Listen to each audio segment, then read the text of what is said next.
Bom, pessoal, então eu queria agradecer aqui a gente que resolveu fazer esse painel um pouco de repente, né, em cima do que está acontecendo nos Estados Unidos nesse momento, com a invasão do Capitólio.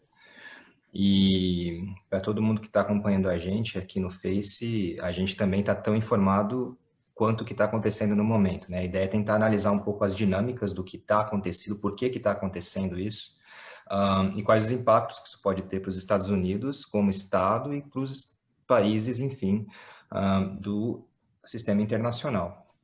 Eu queria começar, não sei, a gente podia fazer uma coisa bem informal aqui, né? Não é um programa de entrevistas, mas com o Bernardo mesmo, começar, Bernardo, o que você faz disso, assim, do que está acontecendo? Quão surpreso ficou você com o que aconteceu lá? Porque eu, sendo bem sincero, eu descobri pelo 9gag. Eu estava no 9gag, vendo memes, assim, e de repente eu vi um lá e eu não entendi.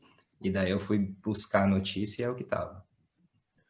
Eu também descobri pelo WhatsApp, no grupo, não no grupo que a gente está, mas em outro grupo. E minha primeira reação foi, né, aquele meme do Kim Jong-un vendo rindo, né, achando graça. Mas aí a gente lembra, a gente é colocado ao par da situação por amigos e colegas de que, né, nós estamos no Brasil e que isso pode trazer consequências ruins para nós.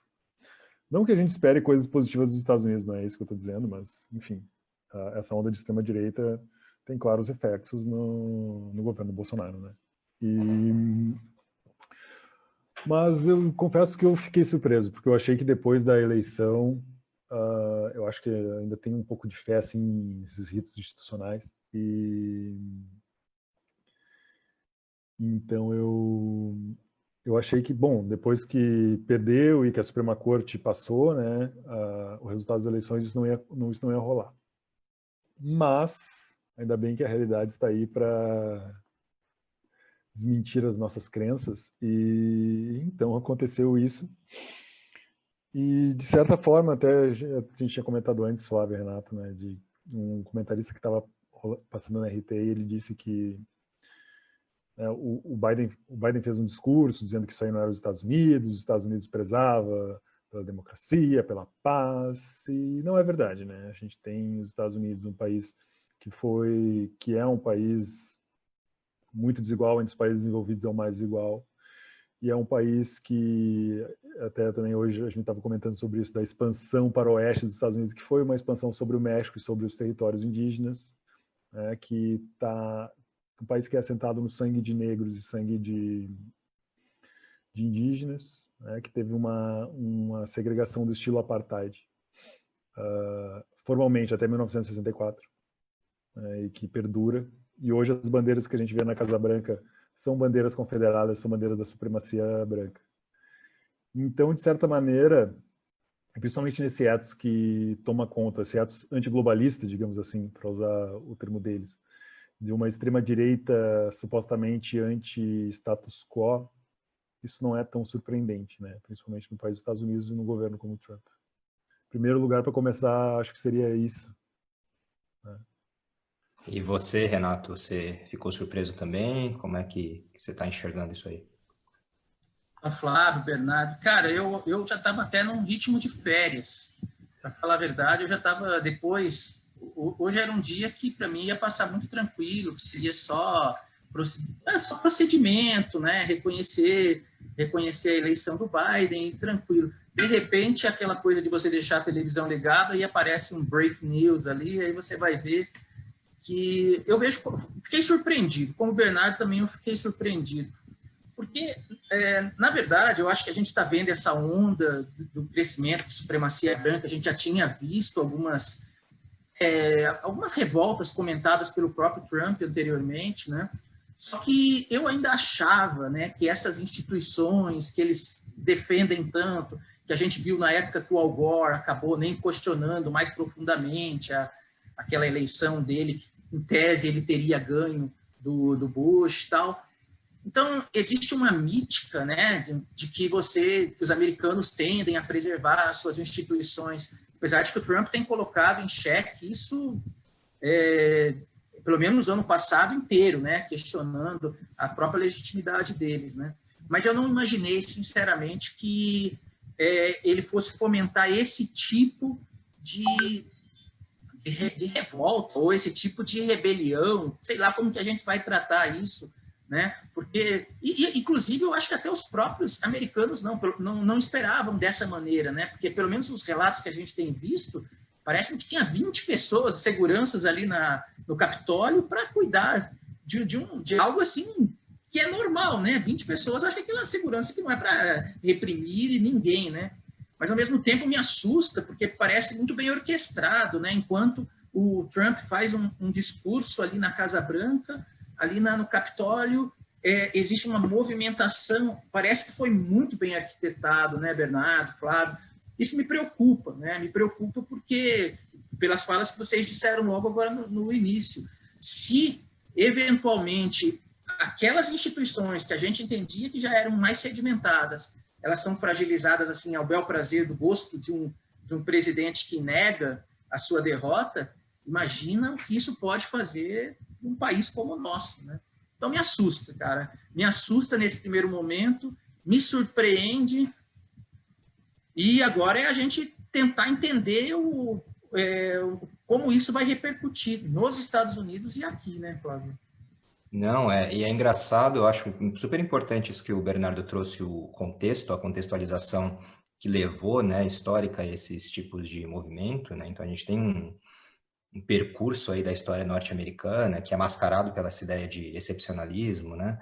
Ah, muito bem, assim, construída em cima de muito sofrimento de grupos sociais vulneráveis, né, que realmente construíram e erigiram aquele Estado, que são os grupos menos reconhecidos, né, na narrativa política e histórica norte-americana, e são as primeiras vítimas, os primeiros bodes expiatórios. E no governo do Trump, eles tiveram esse status ainda mais diminuído, ainda mais afundado.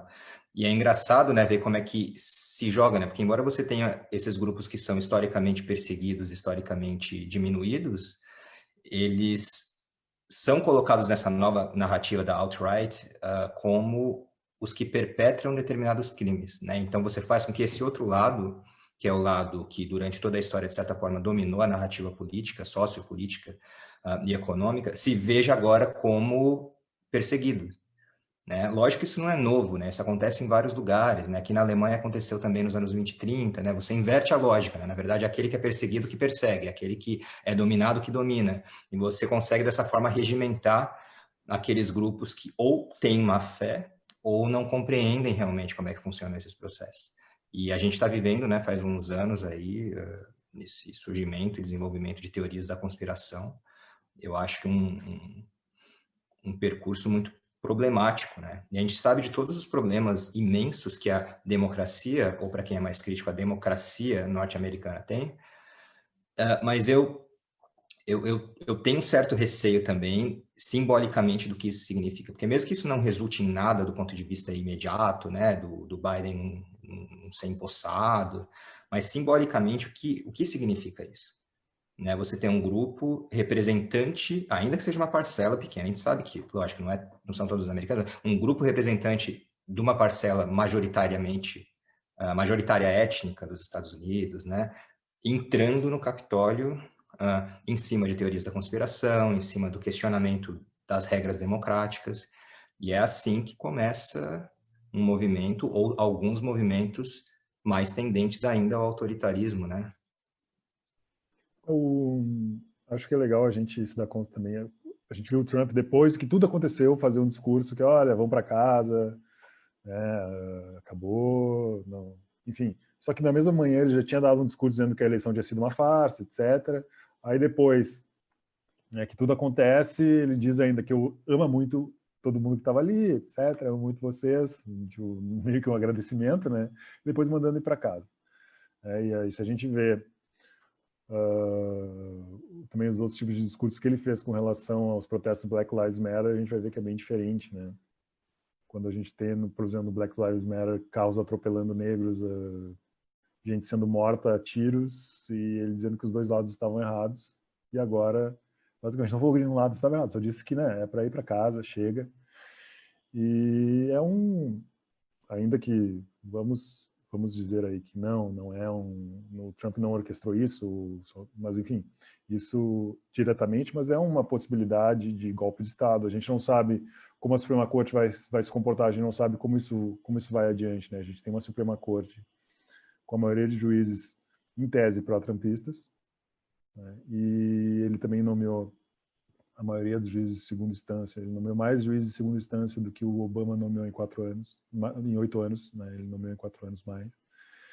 E todos de grupos, a maioria deles, a grande maioria, acho que não são 10, que não são ligados a grupos conservadores de extrema-direita, né?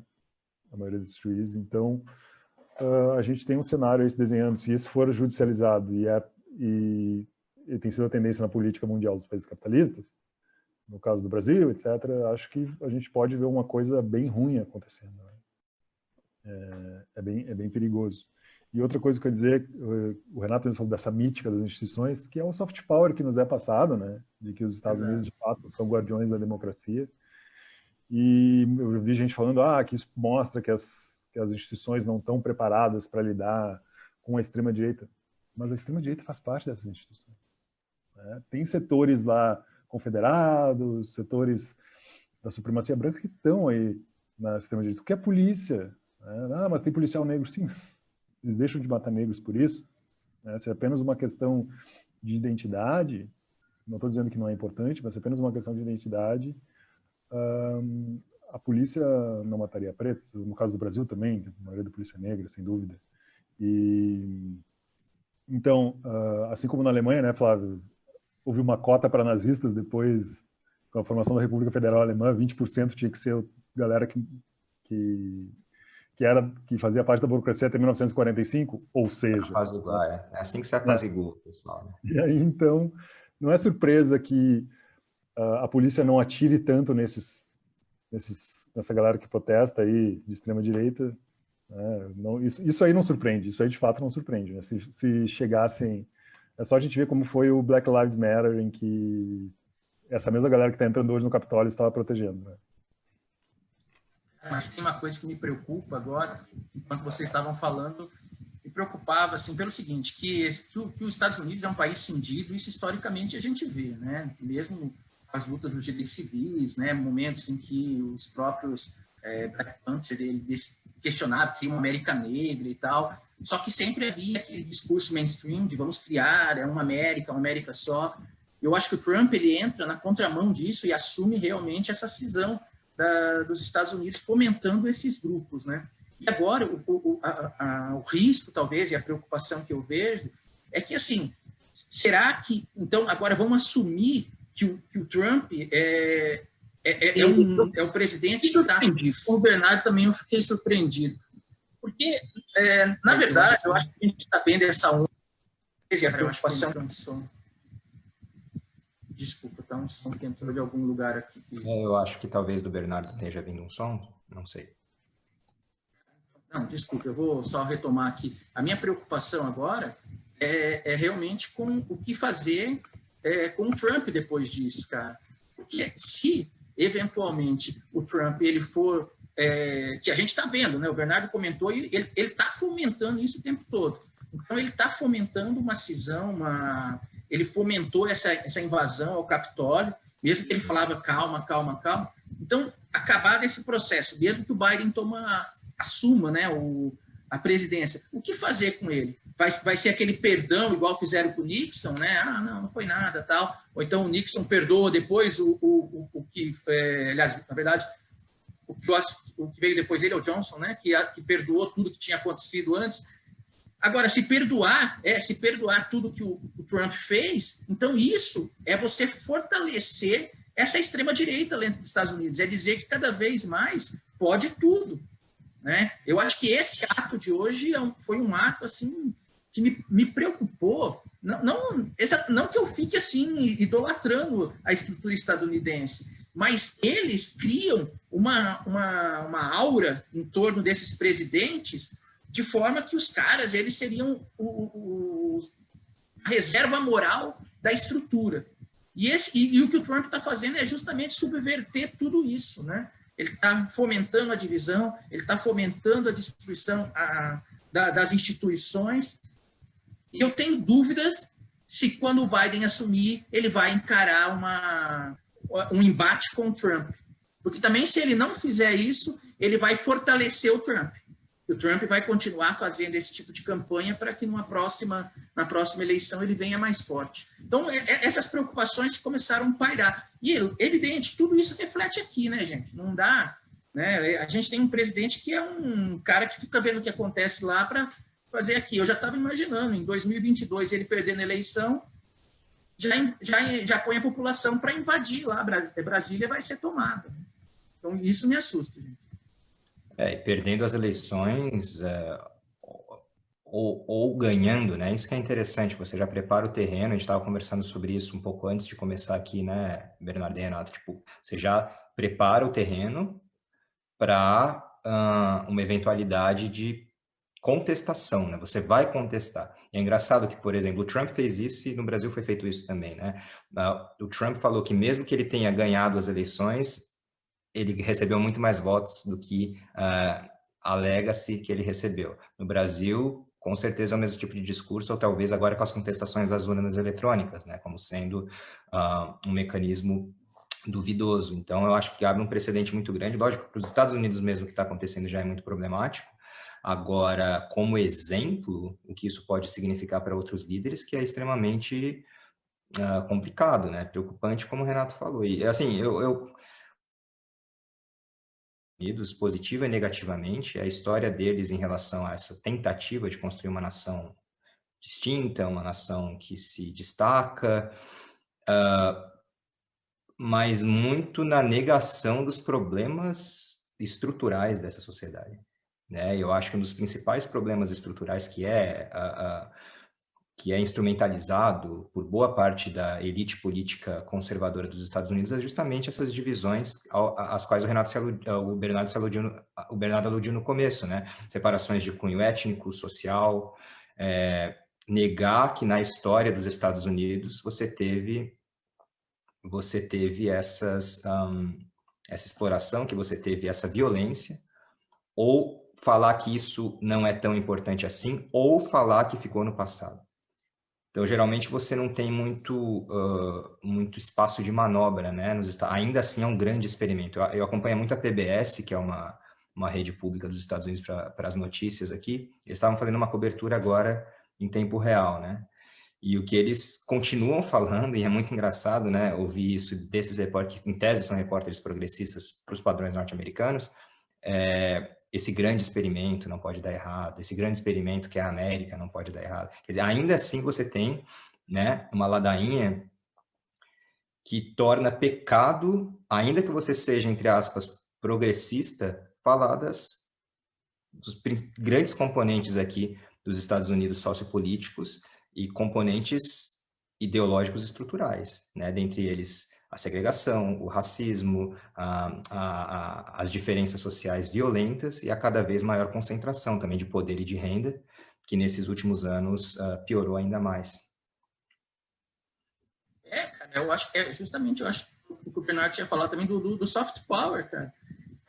A gente construiu um modelo, né? É um modelo, essa democracia, ela serve para você fazer guerra, ela serve para pacificar povos, para invadir tudo, ela serve para tudo. Então, a partir do momento em que o país que melhor representa tudo isso, com as devidas aspas que o Flávio colocou no começo, eu reitero, a partir do momento que você fragilizar essa democracia, então o que ele está fazendo? O que os Estados Unidos estão fazendo no Afeganistão? O que os Estados Unidos vão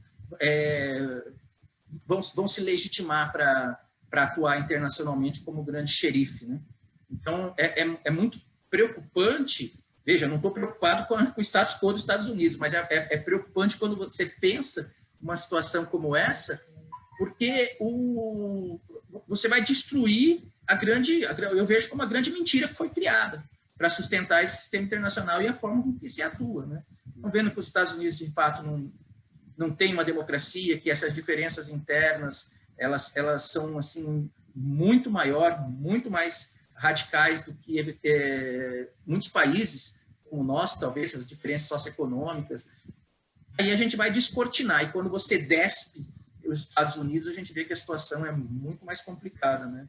Então, não sei se me preocupa, eu sei que talvez vá mudar bastante essa percepção internacional e talvez que justifique guerras, o que justifique intervenções e tal. O Renato aí lançou a bola para questão de guerra e intervenção, né? Eu acho que a gente está num período de questionamento da hegemonia ocidental e cabeçada, claro, pelos Estados Unidos, pela Europa Ocidental, né? Então a gente está num período em que essa pandemia expôs muitas coisas, né, com relação ao Ocidente e esse questionamento e os Estados Unidos que já vem se enfraquecendo aí desde os anos, vamos ser otimistas e falar que desde da segunda década dos anos 2000, a partir de 2010. Então, esse próprio papel dos Estados Unidos é posto em questão, assim como a ascensão da China, né, como grande competidor.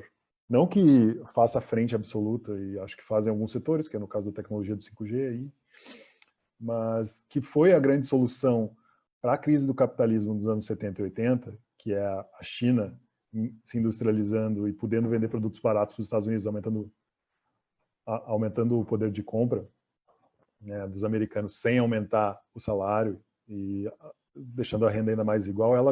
Essa foi a grande solução. A China era a grande solução nos anos 80, no período Reagan, ela vira o grande problema, né, e por isso surgem esses movimentos questionando o status quo internacional, né.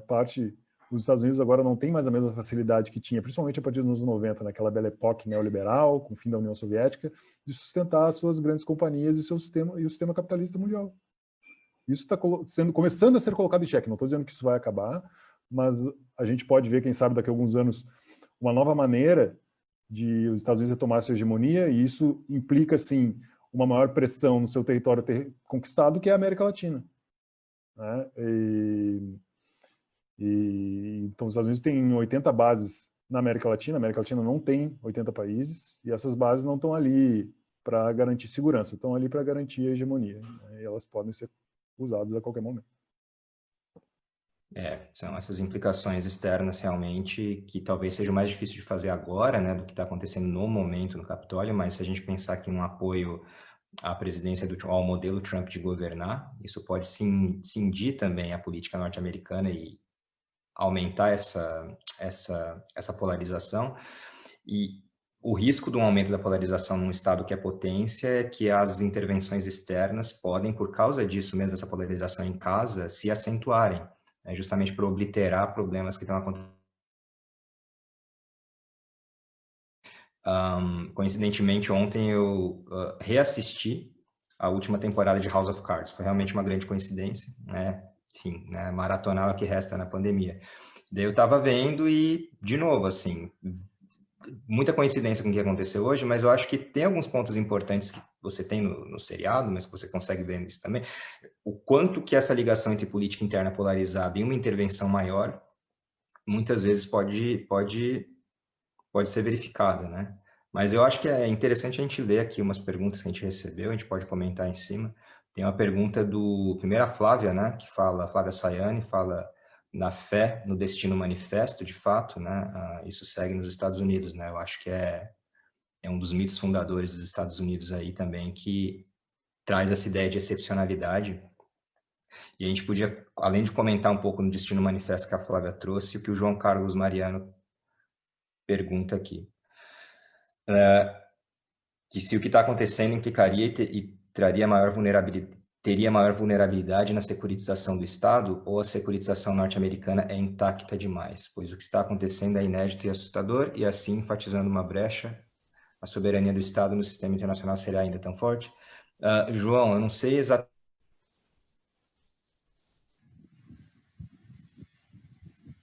né? Securitização geralmente é um processo de transformação de ações políticas em, enfim, ações emergenciais, mas que podem fugir dessa normalidade prevista no comportamento normal do Estado. Mas se você está querendo falar sobre como o Estado se comporta, né, como os Estados Unidos se comportariam no cenário internacional, como a gente estava falando agora há pouco, né, isso pode trazer uma maior, uma acentuação da agressividade norte-americana. Pode trazer, claro, né?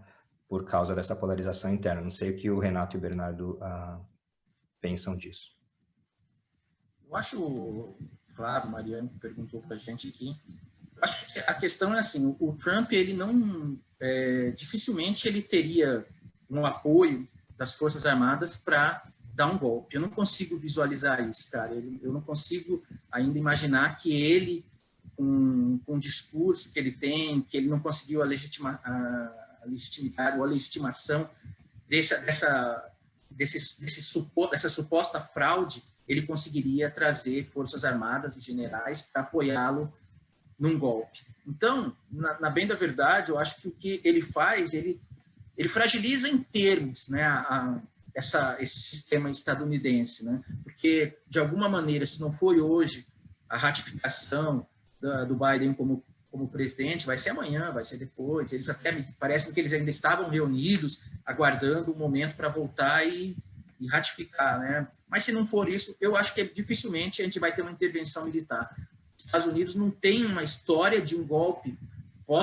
De repente, nós podemos estar vivenciando um momento distinto, mas eu duvido que o Trump tem força para carregar umas forças armadas e cindir o país numa guerra interna. Não existe essa configuração aí dentro dos Estados Unidos, né? Mesmo esse poder branco, esse white power lá, ele não tem esse poder de decisão. Então, é muito mais longo. Né? Então, eu acho que o Biden vai assumir o poder tranquilamente e o que vai acontecer vai ser uma disputa interna muito grande, que aí, gradualmente, não sei dizer em quanto tempo, isso pode vir a cindir o país, mas num primeiro momento eu não diria nem uma década, eu acho que precisaria de muito mais tempo para os Estados Unidos serem cindidos. Não sei o que você acha disso, Bernardo? Eu concordo contigo. Ao mesmo tempo, existem alguns grupos paramilitares ali se formando, mas eu acho que não é nada que ameace a União. E nesse sentido, eu acho, e eu retomo mais uma vez, a criação de um inimigo externo para acabar com as diferenças internas, né? A gente tem isso de alguma maneira quando um inimigo interno, no caso a própria legislação do Jim Crow, né, unindo Norte e Sul contra os negros, no fim das contas, objetivamente falando, mas acho que a gente construir uma narrativa anti-chinesa como uma grande ameaça pode trazer a união e o próprio destino manifesto dos Estados Unidos à tona, né, mais uma vez. Eu também não acredito que isso seja uma cisão e nem que o Exército colocaria isso em xeque. Eu só acho que no momento que o Biden assuma, ele vai ter uma política externa bem agressiva, um posicionamento e um red baiting, né, do grande inimigo chinês sendo o grande responsável de tudo e para poder fazer uma colisão interna. Isso foi o que aconteceu nos anos 80, principalmente, né, quando a gente tem um período de crise. E acho que isso já acontece, principalmente nesses grupos de extrema-direita. O terror comunista, isso que vai para o Brasil também, a galera não está querendo tomar vacina porque é chinesa, etc. Isso já vem se desenhando. Então, o pessoal aceita ganhar menos se for contra o comunismo, né? Esse tipo de coisa. Então, só para, né, deixa o bolso ser afetado. Estou dando esse exemplo aqui. Isso vale para o Brasil, isso vale para os Estados Unidos. Assim como, por exemplo, na África do Sul, um branco aceitava ganhar menos para não trabalhar do lado de um preto, né? Então, acho que essa cisão não ocorreria de modo tão fácil, mesmo porque os Estados Unidos têm um exército muito forte que ele é bem coeso, né? Até o próprio Departamento de Estado tem tido uma postura bem anti-Trump, porque, claro, aí a gente pode ter alguma cisão da burocracia, porque o Exército passou a comandar alguns setores que eram tradicionalmente comandados pela diplomacia, como é o caso do Departamento de Estado. Ele mandou um cara do Pentágono coordenar partes do Departamento de Estado e isso deixou os caras muito chateados. Então, acho que boa parte do Exército não endossaria o Trump. Mas, é claro, alguns grupelhos pode haver incômodos de alguns grupelhos, esses mesmos grupelhos que se armam e entram no Capitólio.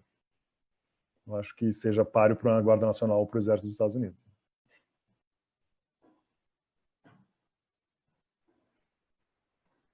Eu concordo e eu acho que um ponto talvez nevrálgico aí é que esses grupos podem não fazer tanto estrago agora, mas eles podem ser a semente de algo bastante destrutivo no futuro, né?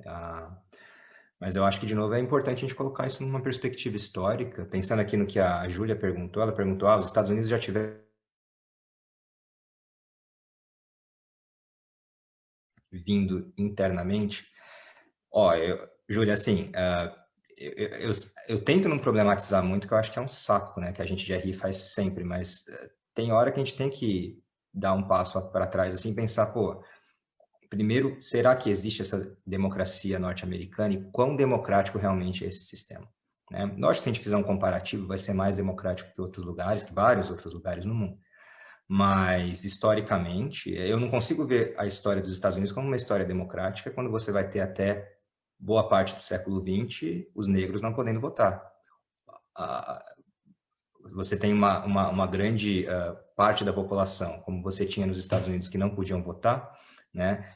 Até boa parte do século XX, que democracia que é essa? Então, essa ameaça, na verdade, interna à democracia, na minha visão, eu acho que ela sempre houve nos Estados Unidos. Eu não sei o que vocês acham, mas eu penso que, na verdade, sempre houve essa tensão nos Estados Unidos mas isso não é falado, isso que eu acho que é o mais interessante, entre autoritarismo e democracia mais plena. Porque mesmo os que são autoritários, eles tendem a se enxergar, né? Mesmo os que são autoritários, eles tendem a se enxergar como defensores da democracia. E eles falam que eu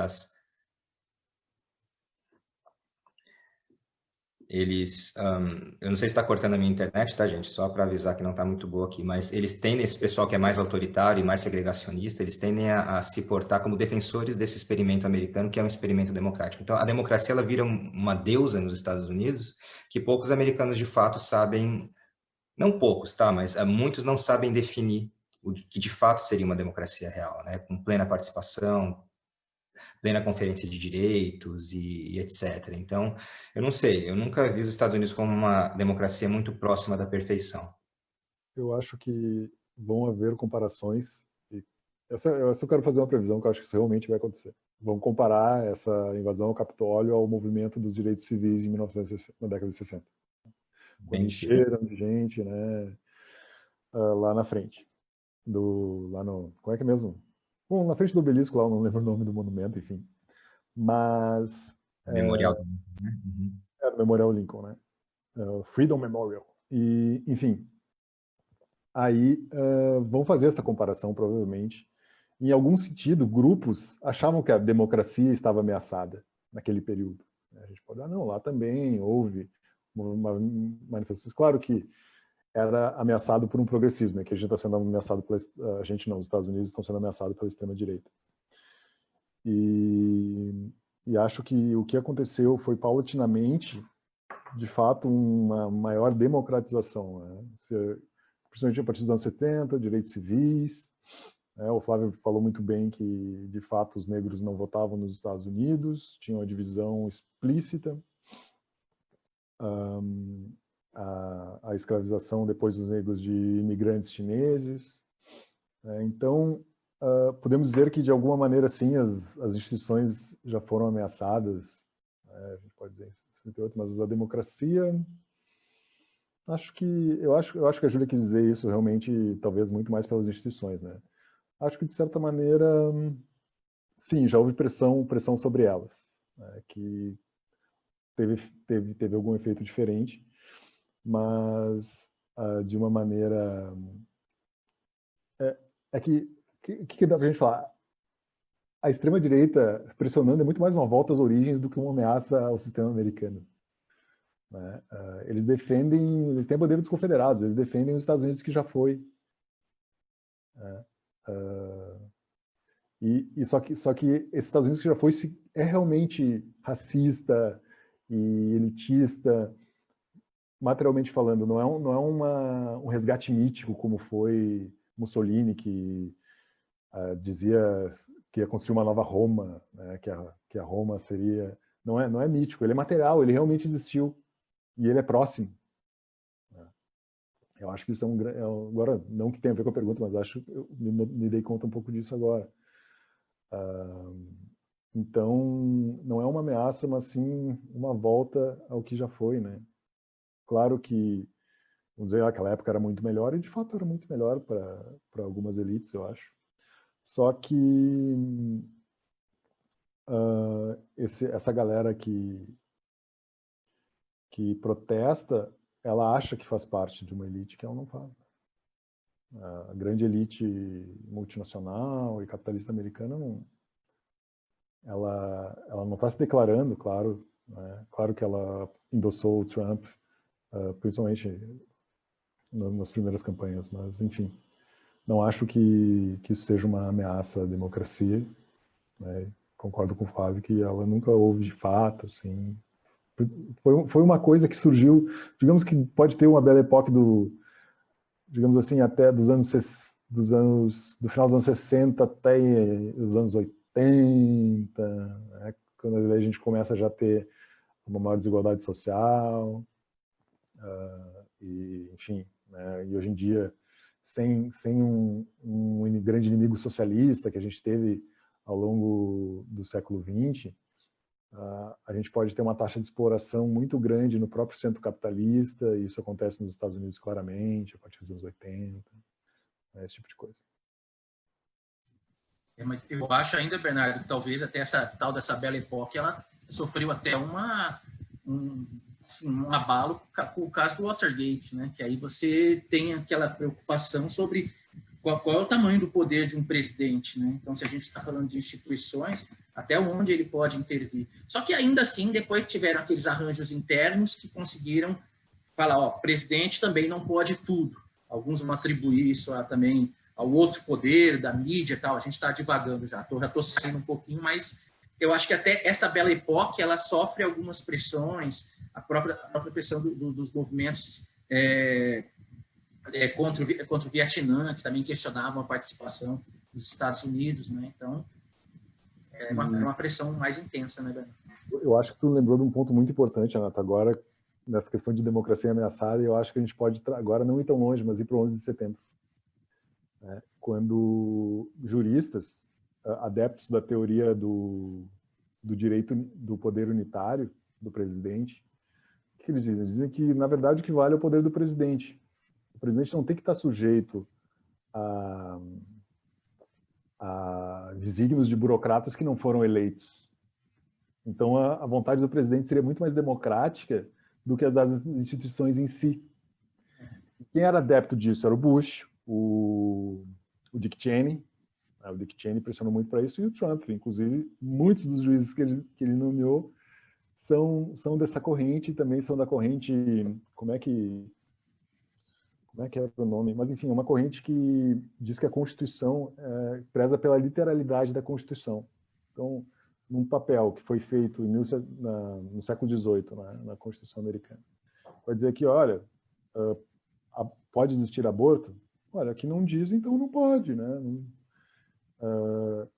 Essas leis que são baseadas em princípios da Constituição não valem, na verdade. Então, mas, ao mesmo tempo, claro, admitem a teoria do direito unitário, do poder unitário do presidente. E essa é uma corrente que vem ganhando poder, principalmente a partir do 11 de setembro, quando o Dick Cheney, no momento de ausência do Bush, meio que assume o poder ali, começa a fazer uma série de maquinações. E o Trump também gosta desse ponto de vista. Então, acho que a gente pode dizer da democracia, como esse jogo de instituições de checks and balances, foi ameaçado no dia que foi 11 de setembro, chegou bem perto disso. Cara, talvez eu iria um pouco além mesmo. Eu acho que eu não consigo ver efetivamente uma democracia nos Estados Unidos, porque se a gente falar de democracia, é o que é a participação numa eleição. Isso parece-me muito simplório, né? Se você pega até aqueles modelos de poliarquia do Robert Down, é muito simplório, não é só isso. E olha que ele é bem clássico na hora de montar o que são modelos de democracia, mas votar somente não é. E o que a gente tem visto é uma perda de poder aquisitivo, uma perda de participação efetiva nas decisões dos Estados Unidos, a questão do Obamacare, que foi revertido. Então, quaisquer medidas que me parecem, né, que tendiam a gerar um certo benefício social à população, eles sempre eram vistos como é o socialismo, é o comunismo que está entrando aqui. Então, isso me parece que é uma perda também. Se nós estamos falando de democracia, temos que ampliar esse âmbito, né, de políticas que, de fato, visem a população, né? E aí, se você tem uma população cindida que está preocupada com a questão de que um está trabalhando para o outro ter benefício, se os latinos são segregados, se a população negra, afro-americana é segregada, então, lamentavelmente, eu tendo a não ver uma democracia ali. É claro que a definição de democracia ela é tão variada quanto aqueles que estudam democracia, né? Mas a gente consegue também ver, talvez mais facilmente, quando não é uma democracia perfeita, né? No caso dos Estados Unidos em especial, isso fica muito claro, e essa corrente que o Bernardo se aludiu agora, que é o originalismo, né? Eu sei que eu acabei de dar uma pesquisada aqui do que seria essa corrente, encontrei aqui. Né? E esses originalistas, de fato, eu também não lembrava, Bernardo, bom que você mencionou, é uma galera que...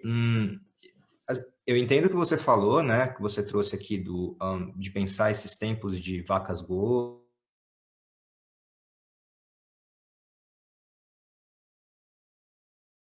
né? Então, de novo, é uma romantização, eu digo assim, no contexto da maneira como eles colocam, né? É uma romantização de um passado, que nem a gente tem aqui ou aí no Brasil, para aqueles que alegam como que a ditadura era melhor, no tempo da ditadura era melhor e tudo mais, é uma romantização do passado ou falta de conhecimento, que eu acho que é baseado muito também nesse originalismo, numa mitificação, né, de um passado que nunca existiu, um passado de dor, de sofrimento, de extermínio, de negação de direitos, e de novo, acho que é aí que está a genialidade estratégica, né? A genialidade estratégica desse pessoal da extrema-direita nos Estados Unidos. Eles subvertem isso. Então, esses grupos que são agora aqueles que querem, ou que talvez em algum grau, inadvertidamente, vão atrás da diminuição de direitos sociais, por exemplo, né? Eles alegam que estão indo atrás da ampliação desses direitos sociais. Eles alegam que, na verdade, a luta deles é para manter, né, esse espírito originalista da Constituição norte-americana, que dava liberdade para todos os indivíduos. Então, que a luta deles é para manter e, se possível, ampliar essa liberdade, quando, na verdade, eles estão trabalhando, alguns sabendo e alguns não sabendo, justamente nesse próprio fosso que eles estão cavando, de diminuição gradativa.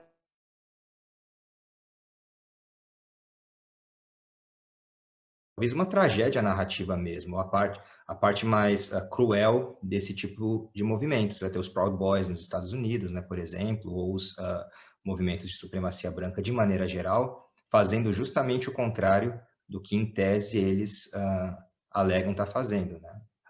E pela ampliação dos direitos, mas, na verdade, contribuir por causa de agendas, eu acho, aí bem definíveis de determinados grupos econômicos e políticos, na verdade, indo atrás na diminuição desses direitos que, querendo ou não, se desenvolveram nos Estados Unidos.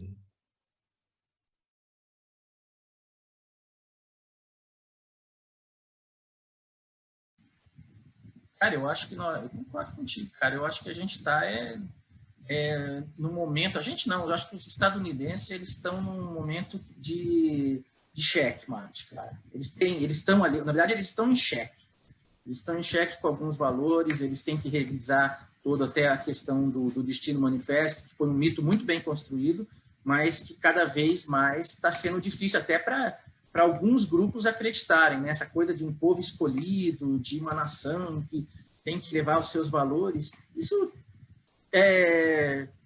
já está muito pesado para ser carregado, né? E eu percebo que já não dá mais para aceitar isso internacionalmente. Então, o que faz com que os Estados Unidos continuem sendo o que são é o poder econômico e o poder militar, né? Então, e me parece que com o fortalecimento da China, isso está sendo colocado em xeque, né? Então, a gente tem uma Rússia também fortalecendo, aí o Fábio conhece muito melhor essa região do que eu. Então, a gente tem vários outros inimigos surgindo que é o que o Bernardo falou, da necessidade de ter um inimigo, só que eu não sei até que ponto que os Estados Unidos vão conseguir agregar daquela forma anterior, né, que era o grande inimigo comunista e todo mundo lutava contra esse grande inimigo. Hoje ele não é uma unanimidade, né? Então eu fico em dúvida se ele de fato vai conseguir ser o grande líder, né? Se vai carregar levantar a bandeira e todos os estados vão atrás. É verdade. E de novo, a necessidade de como que você precisa de um inimigo, né? Interno ou externo. Mas eu acho que é sempre externo, né? Mesmo estando dentro das suas fronteiras, ele tem que ser externo por definição. Ele tem que ser o anti...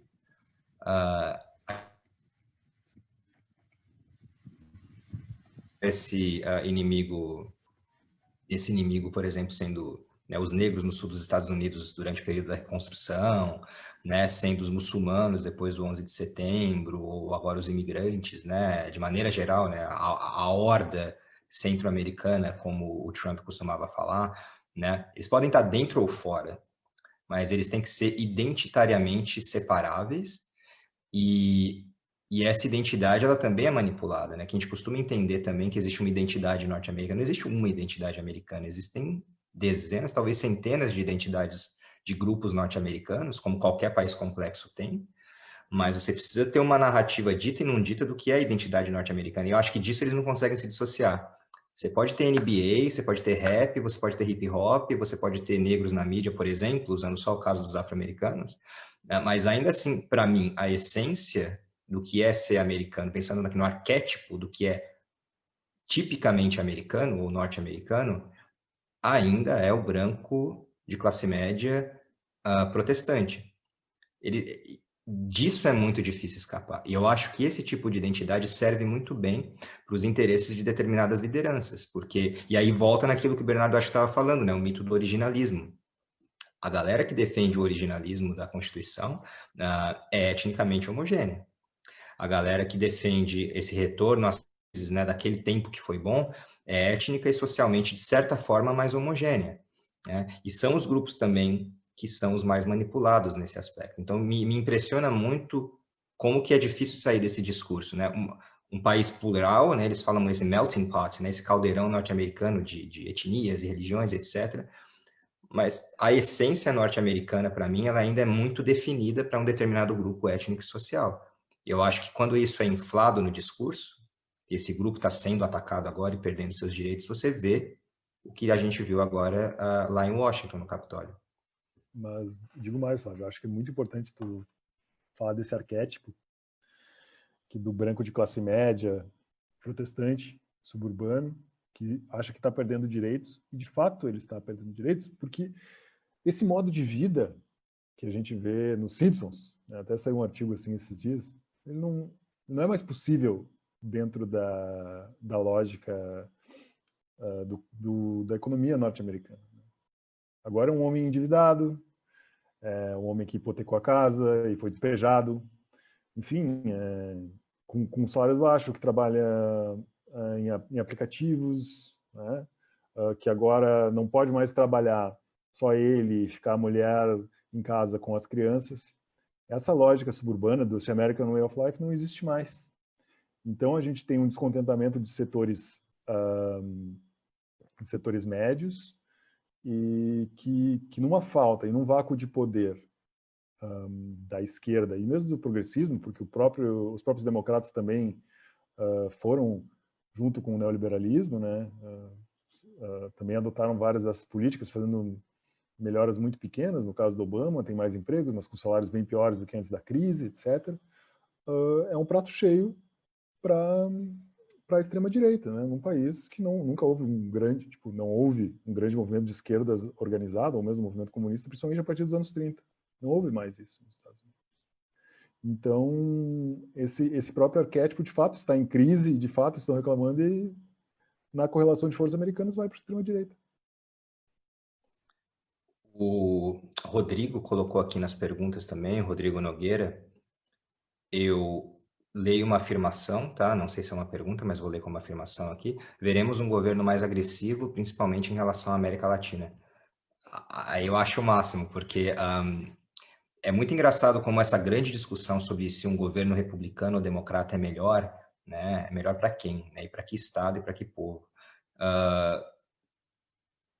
Pensando no pior dos cenários, assim, se eu fosse americano e estivesse lá, talvez eu falasse, bom, dos dois males aqui, o menor, né? O democrata, ok. Não sei, né? Não dá para saber de fato porque eu não sou norte-americano. Agora, quando a gente pensa em América Latina, Rodrigo, para nós, eu imagino que não faça tanta diferença. Entendeu? Historicamente, não faz tanta diferença.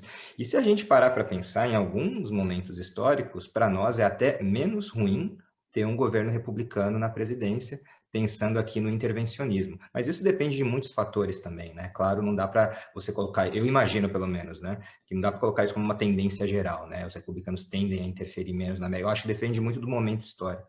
Mas os democratas têm um histórico de intervenção na América Latina durante a Guerra Fria, então, assustador, né, em relação a determinados tipos de governo, inclusive antidemocráticos, que foram massivamente apoiados pela Casa Branca e pelo Departamento de Estado, então, enfim, pela inteligência norte-americana e tudo mais, e o treinamento que era recebido das Forças Armadas norte-americanas. Então, eu não sei, Rodrigo, eu acho que para mim, assim, a América Latina está mais segura quanto mais você segura dessa intervenção, quanto mais você tem interesses norte-americanos em outras regiões do globo que são mais importantes do que a América Latina. Porque, historicamente, a América Latina, com raríssimas exceções, já está guardada para os Estados Unidos. Então, é claro que eles se preocupam, porque é o quintal deles, né? Você tem ainda a ideia de que faz parte dessa área de influência dos Estados Unidos, mas quando tem regiões mais sensíveis do globo, por exemplo, Oriente Médio, né, ou regiões da Eurásia, leste europeu, aí você talvez tenha um desvio dessa atenção. A América Latina nunca está segura de interferências externas, e dos Estados Unidos também não, mas é porque, historicamente, a gente já faz parte desse grande quintal deles. Eu sei que é um termo pejorativo, mas eu acho que a gente tem que usar termos pejorativos assim, porque é assim que a gente é enxergado. Se a gente não usa o termo real, a gente vai falar área de influência. Claro que somos área de influência, é uma baita área de influência, né? Como eu falei antes, né, as 80 bases, não existem 80 países na América Latina, existem 80 bases, né? Então, a gente tem uma diferença, a gente pode dizer que tem uma diferença de tática para a mesma estratégia entre democratas e republicanos, né? A gente tem um Trump muito mais belicista, né? A gente vê aqui foi o Mike Pompeo? Não. Quem foi que veio aqui agora ultimamente praticamente para inspecionar tropas para o Brasil invadir a Venezuela? Isso é uma característica muito mais, digamos assim, republicana, enquanto que os democratas são mais do cover ops, né? Digamos assim, da guerra híbrida, se quiserem usar esse termo. Mas eu acho que são táticas diferentes para a mesma estratégia, né? A gente tem um exemplo do que o Flávio falou, foi quando a gente tem a doutrina Bush no Oriente Médio, a gente tem a possibilidade de fazer vários acordos multilaterais com países do Sul aqui no Brasil, né? A gente tem uma chancelaria boa e conseguiu aproveitar esse momento. Imagina se a gente tivesse essa mesma chancelaria no governo Trump, a gente poderia deitar e rolar com China e Rússia, cooperação aeroespacial, etc., né? Claro, é só uma conjectura. Vamos dizer que os Estados Unidos provavelmente já estava de olho nisso, tanto que, né, teve um golpe e não rolou nada disso. A gente está entregando tudo agora. Mas acho que são de novo, táticas diferentes para a mesma estratégia.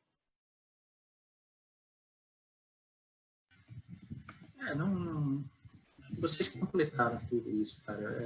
Não consigo vislumbrar. Eu vejo sempre os Estados Unidos atuando de uma mesma forma. Aqui é a área deles. E aí o Bernardo simplificou. São táticas diferentes da mesma estratégia. Por mais que a gente tente ler, e olha que ele estava lendo todos esses especialistas de política externa estadunidense, todos chegam à mesma conclusão. Os Estados Unidos eles têm um interesse internacional e eles atuam em prol disso. Agora, como você vai justificar se é levando a democracia, se é porque, sei lá, para a guerra ao terror, seja o que for, isso é irrelevante a partir dos interesses estadunidenses, né? Bem, na verdade, as potências todas atuam dessa forma, né? Tendo a haver tendo a ter uma perspectiva mais realista do mundo, né? Aí é uma questão muito particular minha, mas eu não consigo entender os Estados Unidos como um estado que coopere com ninguém. Para mim, ele parte dos interesses dele, e para isso, às vezes, ou se tiver que fazer golpe, faz. Se tiver que fazer um golpe, como foi feito no Brasil, faz, ou comprando pessoas. Bom, isso a gente já tem visto historicamente, não vou ficar gastando tanto tempo com isso, não. Mas eu tô contigo, cara. Eu acho que às vezes eu tento não ser muito realista assim, mas eu acho que tem horas que não dá para explicar o mundo de outra forma. E eu acho que são assim que são as potências que agem dessa forma, né? Lógico que as sutilezas, né, as idiosincrasias vão ser distintas, mas a manutenção do poderio e a sintomático também, né? Então, você não pode ter vácuos de poder, esses vácuos de poder vão ser ocupados, né? Então, acho que isso também move muitos países a agirem da maneira como agem, né? Claro que vai ter uma elite política por trás, né? Vai ter interesses de grupos distintos por trás, mas, né? Você está falando de Rússia agora, por exemplo, né? Nessa grande balela narrativa entre Moscou e Washington, né? Dois grandes países imperialistas e perigosíssimos para a independência dos povos, né? Não se iludam, se ilude achando que a Rússia também é uma salvadora. Então, na verdade, são países que, dadas as possibilidades, eles vão agir de maneira agressiva para garantir aquilo que podem já guardar para si próprias, né? E o Bernardo estava falando aqui em relação ao Trump, né? E uma coisa que a gente estava falando do Bolsonaro também, acho que é importante pensar, voltando para o que deu o ensejo para o nosso papo aqui, a invasão do Capitólio, o que o modelo Trump representa para o mundo, né? Eu acho que isso é novo de fato, né? Que é um modelo que é antidemocrático, mas que se diz defensor da democracia. Usando, de novo, um comparativo esdrúxulo aqui, quando você tinha a Alemanha nazista, o Hitler claramente falava contra a democracia liberal, né? Que ela não funcionava, que ela tinha que sumir, etc, etc. Né? A narrativa hoje é diferente, né? São líderes autoritários que falam que estão prezando pela democracia quando não estão, né? Então, esses grupos, enfim, esses líderes, né, que se dizem defensores da democracia quando na verdade não defendem, eu acho que são mais perigosos porque subvertem o discurso, esvazia o significado do que é democracia, criticável do jeito que for, mas esvazia. Daqui a pouco já é difícil para nós três chegarmos a um consenso, acho, do que é democracia. Mas quanto mais você usa esse termo à torto e à direito, mais esvaziado de significado ele fica. E o Bolsonaro é um grande exemplo disso, né? Na verdade, um presidente com tendências altamente autoritárias, que se modela muito no Trump e se modela muito no Orbán aqui na Europa também, que eu acho que foi um dos grandes caras que sacou isso. O Orbán é terrível, mas ele é muito esperto politicamente, acho bem mais do que esses dois, bem mais que o Trump, bem mais que o Bolsonaro. Mas conseguiu criar uma tradição, um pouco baseada no que o Putin fazia, mas uma tradição que está sendo bastante replicada no mundo, né? Eu não sei ainda se essa alternativa narrativa vai sobreviver. Eu não sei se ela é uma coisa de, foi só essa época e daqui a pouco não vai ter sobrevida. Mas eu acho que os respingos disso vão seguir, né? Não sei o que vocês acham. Os respingos democrático, né? E o quanto que isso insufla muito as massas também. Isso me preocupa. Eu acho que o ponto principal é que nosso presidente ele não tem compromisso com nada. A narrativa dele é o que é dito hoje, amanhã ele já muda. Eu acho que a gente tem visto aqui o presidente que mais mentiu. Ele mente assim com uma facilidade muito grande, né? Então isso é preocupante. Eu acho que extrapola até a questão de se estamos falando em democracia ou não, né? É um cara que tem compromisso com uma narrativa muito particular dele, e que é uma narrativa que a gente não consegue nem decifrar. Isso me assusta demais, cara.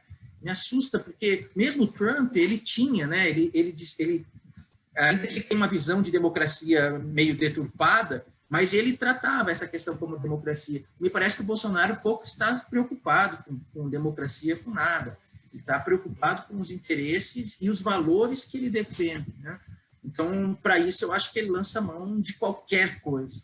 Então, isso me assusta bastante. Nesse momento, eu acho que nós estamos assim bastante fragilizados. Eu concordo com o Renato, concordo com o Flávio nisso. Mas eu acho que esses respingos vão ser mais duradouros, assim, principalmente quando a gente tem uma ameaça externa vindo, como a China, etc. Eles acho que vão tentar imprimir essa tendência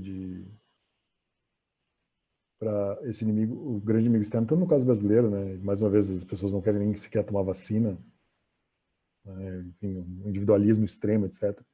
Mas enquanto estiver sendo bom para as classes dirigentes, né? Para a burguesia brasileira, para a burguesia americana, isso vai tentar ser mantido, né?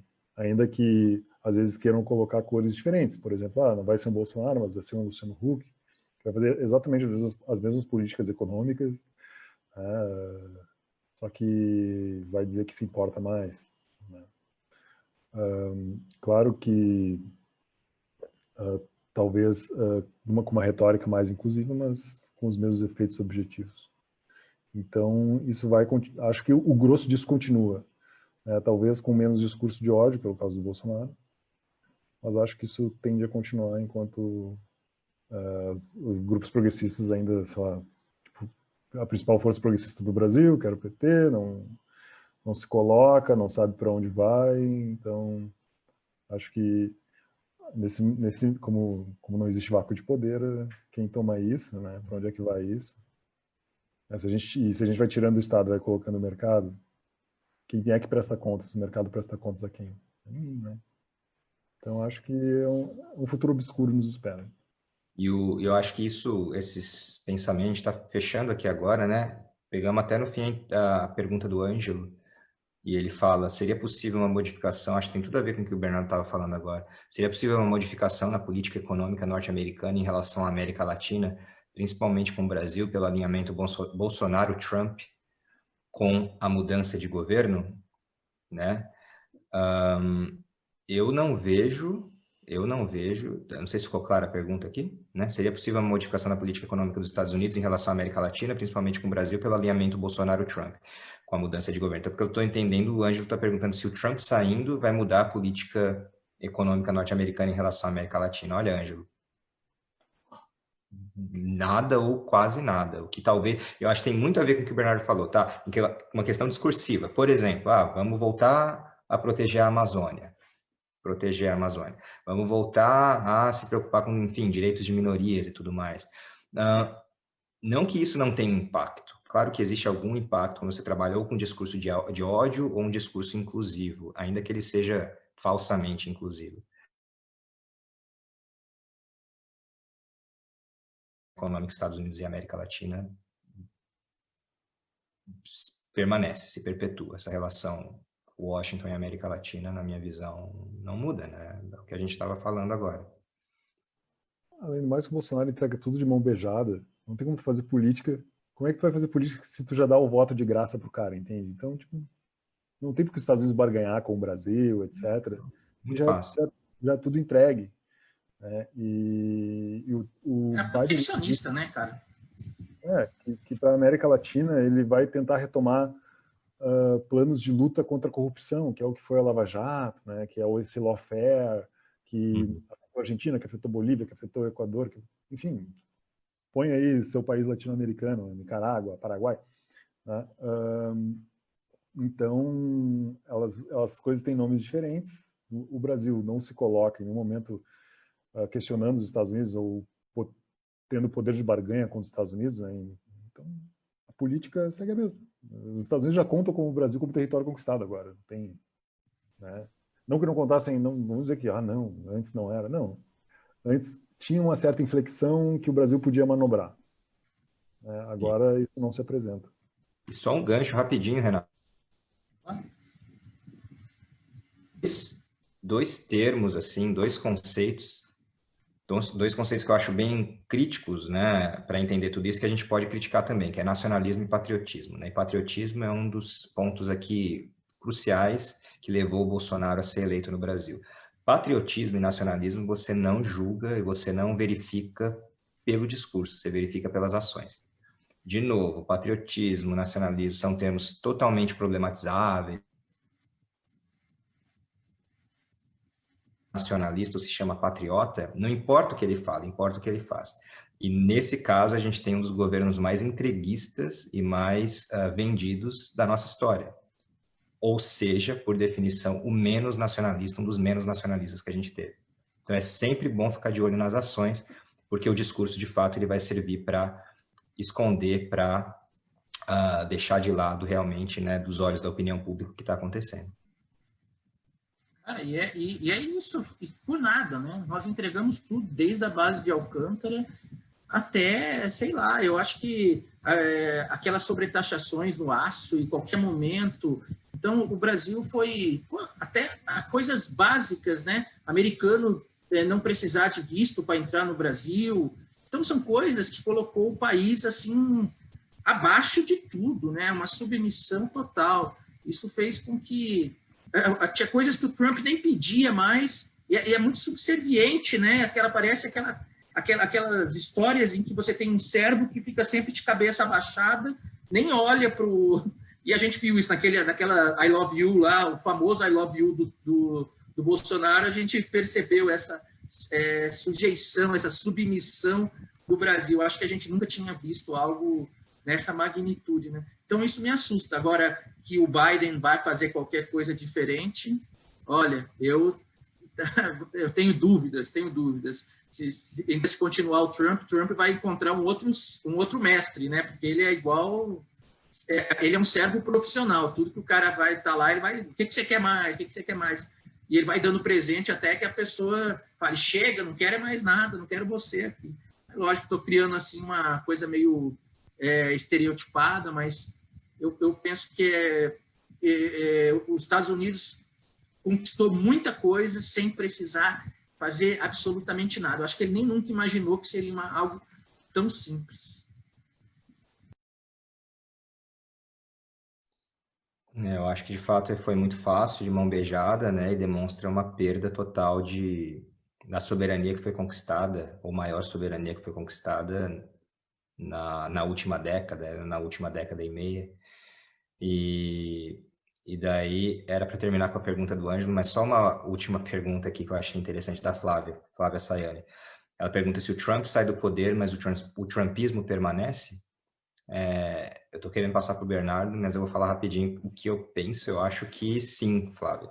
Eu acho que o trumpismo permanece. Eu acho que o trumpismo ele é o que já existia na sociedade conservadora norte-americana há muito tempo, retrabalhado de alguma forma. Então, ele não é novo em essência. Eu acho que, de novo, ele é novo no discurso. Talvez em algumas ações assim específicas, mas é mais um discurso, né? Eu acho que isso não some. Eu acho que essa sensação de defesa de direitos, originalismo, de novo, através de milícias. Eu acho que esse é o grande risco do trumpismo. Eu concordo com o Flávio. Eu acho que se mantém. Eu acho que isso não é... O trumpismo é a manifestação de uma contradição. Quer dizer, o Trump em si no poder é a manifestação de uma contradição que já vem sendo sedimentada há muito tempo por setores conservadores, né, por filósofos ao Olavo de Carvalho, que existem nos Estados Unidos, e o mesmo acontece no Brasil. O bolsonarismo é um fenômeno que vai se manter por muito tempo. Fez uma base forte, né, intelectual, ideológica. E a eleição do Trump é um fenômeno, né, dessa base ideológica. Digo, né, a gente tem eu falei antes do vácuo de poder. Então, esse vácuo de poder, a esquerda não está, vai para a direita. Essa galera é cooptada pela direita. E por uma série talvez de ingenuidade, ou enfim, achar que de fato os valores democráticos estão incrustados nas pessoas, o que não é verdade. O povo é sempre um objeto em disputa na política. Então, acho que se mantém o trumpismo. Perfeito. Agora estão chegando mais perguntas, tá, pessoal? Mas infelizmente a gente já está no teto aqui. Foi muito legal o papo. Eu acho que quem tiver interesse, especial se perguntas vieram dos nossos alunos, vocês podem mandar e-mails para a gente, né? Mas também aqui no Face embaixo, comentando, a gente responde com certeza à medida que a gente for vendo o desenrolar também do que está acontecendo nos Estados Unidos, mas é bem importante a gente ficar de olho nesse desfecho, né? Se é que vai ter o desfecho. Mas, de fato, é inédito o que está acontecendo simbolicamente e eu estou muito curioso para saber o que acontece no dia 20, quando tem, em tese, né, o Biden sendo empossado. Isso aí eu estou esperando ver o que de fato vai acontecer. Acho que tem receita para poder acontecer tudo, né? Mas eu queria, agradecer aqui o Bernardo e o Renato, que rapidamente toparam aqui fazer essa conversa super bacana aqui. Quem sabe a gente não volta dia 20, né? Esperando que nenhuma tragédia aconteça, mas que a gente volte para falar de alguma coisa mais tranquila. Obrigado mesmo. Muito bom falar com vocês, né, que foram meus colegas na Unipampa. Muito bom ter vocês como colegas. Acho que foi muito bom. Gostei muito de ter participado. Um abraço para o Flávio, um abraço para o Renato. Saudades de vocês. Isso aí, Bernardo, Flávio. Porra, cara, prazer sempre revê-los. E é legal a gente se juntar para refletir sobre essa situação, né? Ela é muito nova e a gente instiga também o pessoal. Vamos ficar de olho no que está acontecendo. E conversar com vocês é sempre um prazer, seja sobre isso, seja sobre qualquer outro tema, gente. Espero que em breve nos vejamos. Isso aí, pessoal. Então, para todo mundo, tchau, tchau. Nos vemos na próxima.